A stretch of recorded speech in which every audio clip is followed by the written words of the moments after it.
La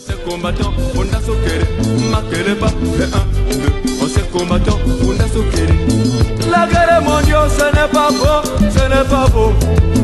La guerre mondiale, ce n'est pas beau, ce n'est pas beau. Quand vient la guerre mondiale, tout le monde est cadavre. Quand vient la guerre mondiale, tout le monde est cadavre. Tranche de vie, une émission proposée par JF. Si tu fais pas Michangi, mon chéri, il est cadavre. Avec les coups de matraque, tout à coup, patatras, cadavre. Chers amis de Tranche de vie, nous continuons notre exploration des souvenirs des gens qui avaient, des hommes qui avaient une vingtaine d'années dans les années 50 et qui ont fait à ce moment-là leur service et qui ont été appelés à participer, soit comme appelés, soit comme rappelés, à ce qu'on a fini par appeler la guerre d'Algérie. Aujourd'hui, nous sommes chez Gustave, qui a accepté d'évoquer pour nous les souvenirs de cette expérience difficile. Gustave, bonjour. Est-ce que vous pouvez vous présenter à nos auditeurs ? Bonjour, je m'appelle Gustave Chevreuse, j'ai 83 ans. Alors j'ai participé à la guerre d'Algérie, comme rappelé. Et puis j'ai eu des bons et des mauvais souvenirs, surtout des mauvais. Vous aviez quel métier ? Est-ce que vous aviez déjà un métier lorsque vous avez fait votre service et ensuite lorsque vous avez été rappelé ? J'étais avec mes parents, j'étais commerce de bestiaux et avec une profession d'exploitant agricole. Et puis on a continué comme ça. Et vous avez fait votre service à quel moment ? Alors mon service c'était au mois de un an et demi avant d'être rappelé à Cognac. À Cognac, dans l'armée de l'air ? Oui, dans l'armée de l'air, oui. Je suis resté là-bas plusieurs mois, un an et demi, quoi. Et puis après, j'ai été rappelé un an et demi après. Vous avez été rappelé à quelle date, alors, à peu près ? C'était en quelle année ? Au mois de juillet, en 55. En 55. Alors, vous êtes parti... oui, 55. Vous êtes parti tout de suite en Algérie ? Non, on est resté quelque temps à Évreux, pendant 3 semaines, et puis on est parti après en Algérie. Comment est-ce que vous avez reçu cette nouvelle et comment votre famille a-t-elle reçu cette nouvelle que vous étiez rappelé pour aller passer quelques temps en Algérie ? Alors, on n'a pas trop bien reçu, parce que mes parents auraient bien voulu que je reste, mais ma mère était effondrée, mon père aussi, et puis il a fallu partir, quoi. Alors, je suis parti. Alors, vos parents ont mal reçu cette nouvelle parce que vous les aidiez à travailler dans leur métier, oui. Et puis que ça commençait quand même à être sérieusement dangereux, puisqu'en 1956 il y avait déjà quand même beaucoup d'opérations militaires sérieuses. Est-ce que vous vous souvenez du voyage et est-ce que c'était le premier grand voyage que vous faisiez ? C'était le plus grand voyage que j'ai fait, oui. J'ai pris le bateau à Marseille et j'ai fait un très bon voyage à Beaune. L'aller a été très bon et le retour très mauvais. Ah. Mais enfin, c'était quand même le retour. Mais au retour, vous étiez content de rentrer, oui, donc voilà. vous avez supporté le mal de mer avec abnégation. Voilà. Alors, vous n'aviez eu aucun contact avec l'Algérie auparavant ? Non, je ne connaissais pas du tout. Hein. J'ai entendu parler, n'est-ce pas ? Je savais qu'il y avait la guerre. Hein. Oui, bien sûr. Et puis, ma foi, il fallait y aller, quoi. Hein. Alors, j'ai accepté ça, plus ou moins bien, mais bon. Alors, quand vous êtes arrivé en Algérie, à Beaune, qu'est-ce qui vous a étonné ? Est-ce que vous avez été surpris par la végétation, par les habitants du pays ? Qu'est-ce qui vous a surpris venant de Charente-Limousine ? C'est-à-dire que là-bas, on ne pouvait pas s'apercevoir de n'importe quoi, parce qu'on ne connaissait pas du tout l'Algérie. Hein. On est resté à Beaune quelques jours, et puis on est descendu après à Tébessa. Oui. Et avec la peur au ventre, bien sûr, parce qu'on savait que ça n'allait pas trop bien. Il a fallu y aller, quoi. Est-ce que vous pouvez nous dire où se trouve Tébessa pour nos auditeurs ? Tébessa se trouve assez loin de Beaune, à la frontière tunisienne, et où il y avait pas mal de combats, hein, il y a eu pas mal de morts, hein, Mais enfin, nous, on ne connaissait pas trop de... Hein, alors on a tourné autour. Tout à fait dans l'est de l'Algérie, près de la frontière tunisienne, où effectivement, en 1956, là, autour de la frontière, ça chauffait sérieusement avant qu'on ferme cette frontière d'une manière très rigoureuse. Mais ça fait partie de l'histoire. Alors, quelles ont été vos activités à partir du moment où vous avez été rappelé? Et d'abord, dites-moi un petit peu quel était votre grade. Alors mon grade, il était 2e classe, et puis ma foi, j'ai conservé ce grade, hein. Mais enfin ça m'a empêché que je fasse mon travail. Hein. Oui. Vous n'avez pas cherché à progresser dans la hiérarchie militaire. Alors, vous étiez dans l'armée de l'air, oui. Mais vous exerciez ce qui est votre profession, c'est-à-dire que vous étiez chauffeur de poids lourds et donc chauffeur de camion militaire. Alors, à ce titre-là, comment se passait votre vie? Ben, ma vie, elle était simple et compliquée. De temps en temps, nous partions en opération avec les légionnaires. Hein. Et puis, on était assez contents, parce qu'on était en sûreté un petit peu avec la Légion. Hein. Et on allait au combat, on les amenait au combat. On s'arrêtait peut-être 500 mètres avant les combats, quoi. Et puis, on les laissait là. Et on attendait qu'ils reviennent. Et quelquefois on partait 8-10 jours, ça dépendait. Hein. Oui. Et puis on ramenait quelquefois on ne les ramenait pas tous vivants. Il y avait des morts quelquefois, même des félagas. Hein. On les ramenait dans les camions après vivants. Hein. Ah oui, c'était vous qui étiez chargé de ramener à la fois les morts et les vivants. Oui.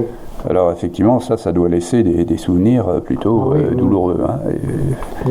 Et donc la violence, vous ne la voyez pas directement, mais vous la voyez quand même à travers ses conséquences, et ça devait vous amener quand même à réfléchir sérieusement.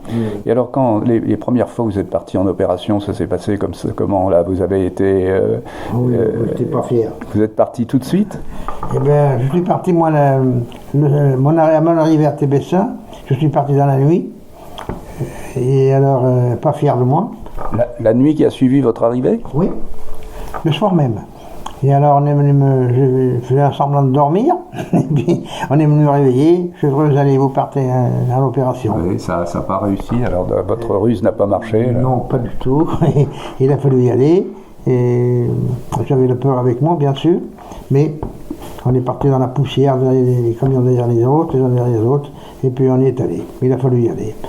Donc sur des pistes, et puis avec des camions GMC, avec des GMC, des camions GMC, des gros camions, qui se débrouillaient bien sur le sable, hein, mais enfin dans la poussière, hein, on n'y voyait pas trop. Tout ouvert, oui. Alors il fallait quand même, on avait toujours la trouille de se perdre un petit peu, parce que les camions étaient quand même assez loin les uns des autres. Hein. Et puis les camions étaient avec des éclairages militaires, avec de simples non, aucun éclairage. Voilà. Oui, alors ça ne devait pas être facile, surtout si vous découvriez le pays comme ça et ses voies de communication pour la première fois. Donc ça a duré combien de temps? Ça a duré, c'est-à-dire que on est revenu dans la nuit, oui, et puis on est resté peut-être quelques jours sans sortir, et puis de temps en temps on repartait en opération. Oui. Alors la vie quand vous partiez comme ça, elle était probablement des plus simples. Là, c'était vous couchiez en plein air, vous mangiez un peu les rations comme vous pouviez. Oui, c'est ça. Et donc ça devait être quand même assez éprouvant. Et cette existence-là, ça a duré combien de temps? Combien de temps vous avez passé? Votre rappel a duré combien de temps? Alors je suis resté là-bas 6 mois, et qui m'ont paru bien long, hein. Mais il fallait le faire, quoi. Hein. Et puis à la fin on est content de revenir. Vous êtes toujours resté dans la région de Tébessa? Oui. Et est-ce que vous aviez repéré des gens de votre région d'origine avec lesquels vous pouviez avoir quelques relations quand même plus agréables ou bien? Non, de la région il n'y avait personne d'ici, mais vous savez, on avait des copains, quoi. Oui. On se fait des copains dans ce métier-là. Hein. Et puis ma foi, ça compte beaucoup, hein. Ça vous aide, hein. Oui. Oui, bien sûr. C'est pour ça que je vous demande s'il y en avait parmi eux que vous aviez repéré, qui étaient de même origine. Avec les gradés, ça s'est bien passé? Oui, ça s'est bien passé avec les gradés. On ne s'est pas embêté, quoi. C'est que son travail. Hein. Oui, en dehors du fait qu'ils venaient vous réveiller pour partir en opération. Ça, c'était autre chose. Ça, ce soir, c'était un peu compliqué parce que c'était l'arrivée à TBSA et je n'étais pas fier de moi. Hein. J'avais la trouille. Donc, ce que vous avez vu de l'Algérie, finalement, c'est des cantonnements militaires, des pistes, de la poussière.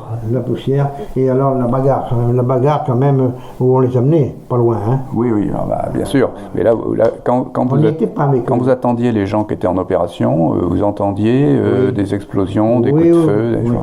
Et alors, on avait remarqué une chose, quand on amenait les légionnaires au combat, il y avait toujours des fumées de bâtiments des casse-bas comme ça, pour signaler là-bas qu'ils arrivaient. Ah, on avait remarqué ça. D'accord. C'était une époque où on n'utilisait pas encore les mobiles et les portables, et donc on signalait avec de la fumée, comme les Indiens dans l'Ouest américain. Voilà. Ça, c'est intéressant. Alors, le retour. Vous avez appris que vous rentriez combien de temps avant le départ? Ça a été, le retour a été annoncé quelques jours plus tôt, et puis ça a traîné un petit peu, et puis ma foi, le jour est arrivé, on est parti. Là, vous n'avez pas traîné pour faire votre valise, et puis vous êtes rentré. Par le train. Oui. Jusqu'à Alger? Jusqu'à Philippeville. Ah, Philippeville, oui. Oui. Et là, on a pris le bateau. Alors là, le retour a été très compliqué. J'étais malade comme un chien. Oui. Vous avez fait l'expérience. Mais j'étais tellement heureux de revenir que vive à Marseille et puis vous arrivez à Marseille, vous n'avez pas traîné pour prendre le train et rentrer. Il a fallu attendre, quoi. Oui. Mais ça a mis du temps pour revenir. Oui. Enfin, vous étiez sur le sol natal et déjà ça allait mieux. Voilà. Eh bien, écoutez, par la suite, est-ce que vous avez eu des contacts avec des gens qui ont eu la même expérience que vous? Si vous avez j'ai pas retrouvé de copains. Vous avez dans le village où vous vivez, vous avez une personne qui est la personne qui nous a déjà parlé, qui a fait aussi un séjour assez prolongé en Algérie. Oui. Mais autrement, vous n'avez pas eu de contact ni avec les rapatriés d'Algérie, ni avec des habitants originaires d'Algérie, enfin des Algériens. Non. Le bilan, pour vous, le bilan de cette expérience? On est allé là-bas pour rien faire. On est allé là-bas pour faire rien. Oui. Et puis, enfin, vous avez fait votre devoir quand même, de vous demander de faire votre devoir. Ça n'a pas avancé les choses, hein. Ça n'a pas avancé les choses, et puis ça a duré encore quelques années plus tard, bien trop. Puis voilà, après tout s'est arrangé, ça s'est fini. Ce que vous posez là, simplement, c'est tout le problème des guerres utiles et des guerres inutiles, et des guerres justes et des guerres injustes. Exactement. Ça a été une mauvaise passe, qui n'aurait pas dû. Voilà, une mauvaise parenthèse dans votre existence, vous diriez? Oui, plutôt. Hein. Oui. C'est sûr que ça, j'aurais bien voulu prévoir. Hein. Mais... Donc, quelque chose que vous avez plutôt tendance à oublier, que vous préférez oublier plutôt que... On ne peut pas l'oublier. Oui. Mais enfin, on pourrait l'oublier. Hein. Ça n'a rien avancé. Et c'est des mauvais souvenirs. Oui, je comprends. Gustave, merci beaucoup. Je vous en prie. Et puis, continuez à vivre une vie de joyeux retraité. Voilà, merci.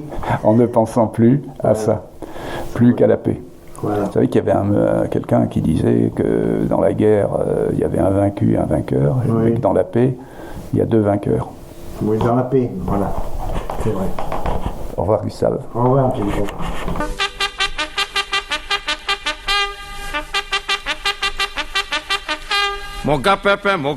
C'était Tranche de vie, une émission proposée par Jean-François.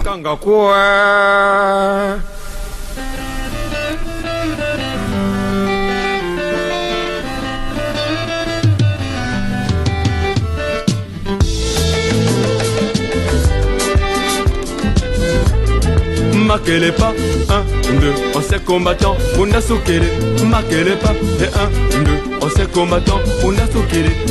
Tu ne sais pas que moi je suis ancien combattant. Moi je suis ancien combattant, j'ai fait la guerre mondiale. Dans la guerre mondiale, il n'y a pas de Kamala Rouaille. Dans la guerre mondiale, il n'y a pas de pitié, mon ami.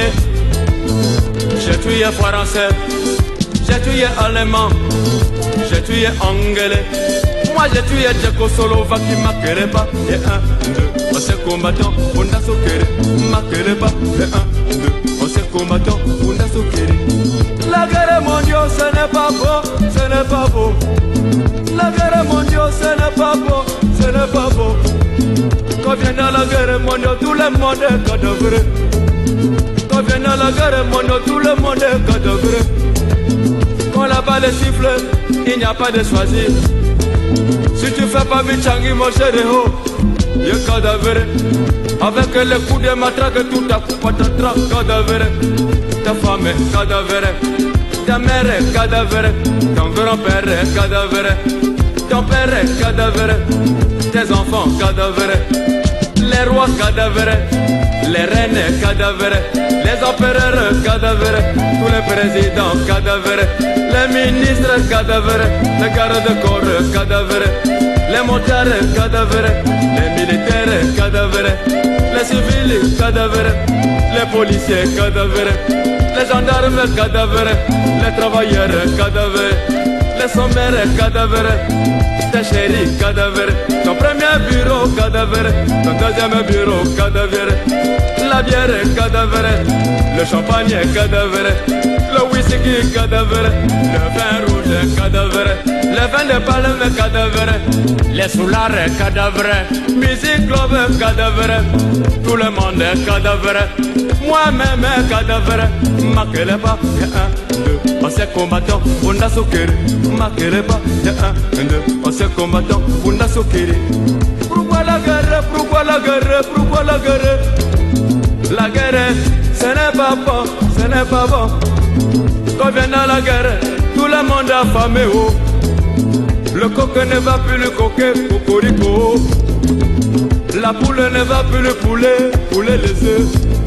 Le footballeur ne va plus le footer, pousser le ballon. Les joueurs cadavres, les arbitres cadavres, le sifflet cadavre, même les ballons cadavres, les équipes cadavres. Il y avait le noir cadavre, l'étoile du Congo cadavre, Cara cadavre, les lions indomptables cadavres, les léopards cadavres, les diables roses cadavres, les journalistes cadavres, la radio cadavre, la télévision cadavre, les stades cadavres, les supporters cadavres.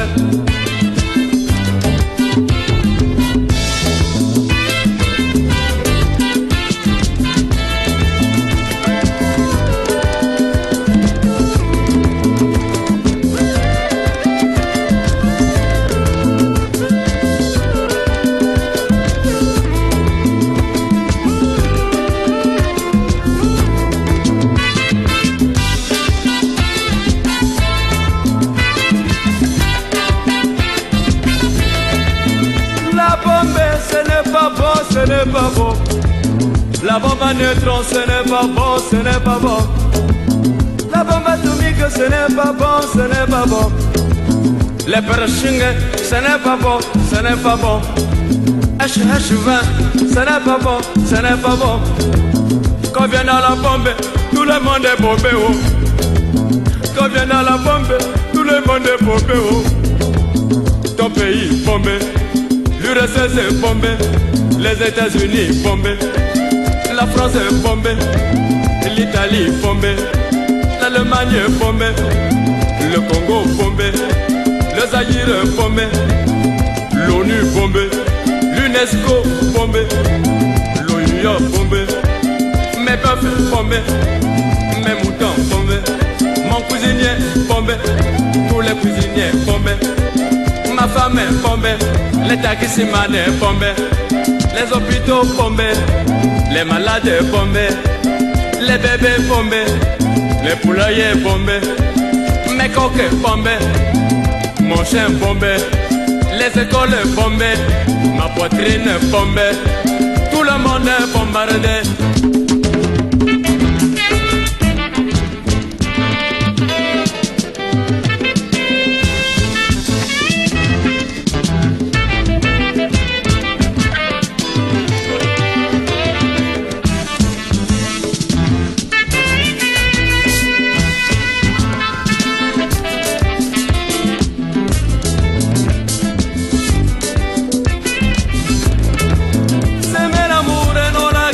mes amis, tenons-nous la main dans la main. Jetez vos armes, jetez vos armes, jetez vos armes. Tenons-nous la main dans la main. À ceux que vous voyez français, bonjour. À ceux que vous voyez anglais, good morning. À ceux que vous voyez russe, здравствуйте. À ceux que vous voyez allemand, guten Tag. À ceux que vous voyez espagnol, buenos dias. À ceux que vous voyez italien, bonjour. À ceux que vous voyez chinois, hee-haw. À ceux que vous voyez belgar, dobre deux. À ceux que vous voyez israélien, shalom. À ceux que vous voyez égyptien, sabakra her. À ceux que vous voyez sénégalais, nangadef. À ceux que vous voyez malien, anisokoma. À ceux que vous voyez nigérien, karo. À ceux que vous voyez mauritanien, araduna. À ceux que vous voyez togolais, afro. À ceux que vous voyez swahili, jambo. À ceux que vous voyez tchadien, lale. À ceux que vous voyez malagas, manahona. À ceux que vous voyez centrafricain, mibaramo. À ceux que vous voyez camerounais, manenvoyé. À ceux que vous voyez gabonais, mbolo. À ceux que vous voyez congolais, mbote. À ceux que vous voyez zaïrois, mbote nayo. Makeleba, 1, 2, ancien combattant, Bundasokele. Makeleba, 1, 2, ancien combattant, Bundasokele. Makeleba, 1, 2, ancien combattant, Bundasokele. Makeleba, 1, 2, ancien combattant, Bundasokele.